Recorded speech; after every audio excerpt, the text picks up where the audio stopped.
You are looking at Julian's pronunciation guide, where we look at how to pronounce better some of the most mispronounced words in the world, like this other curious word. But how do you say what you're looking for today?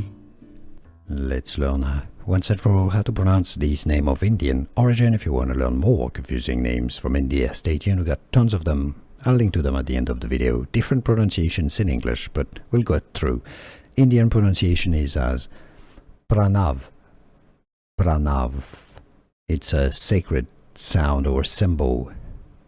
Pranav. Now in English, it's more generally pronounced as Pranav, with a stress on the first syllable, Pranav. But because I believe in India, none of the two syllables are really stressed more than the others.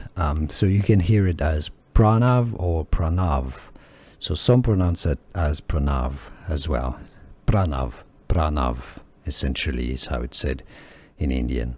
How do you pronounce it yourself? Let us know. Let everybody know in the comments so we can all learn more from you. Thanks. Here are more videos on how to pronounce more confusing words and names too many mispronounced. Like this video if you found it useful. I appreciate your support. I'll see you soon and thanks for watching.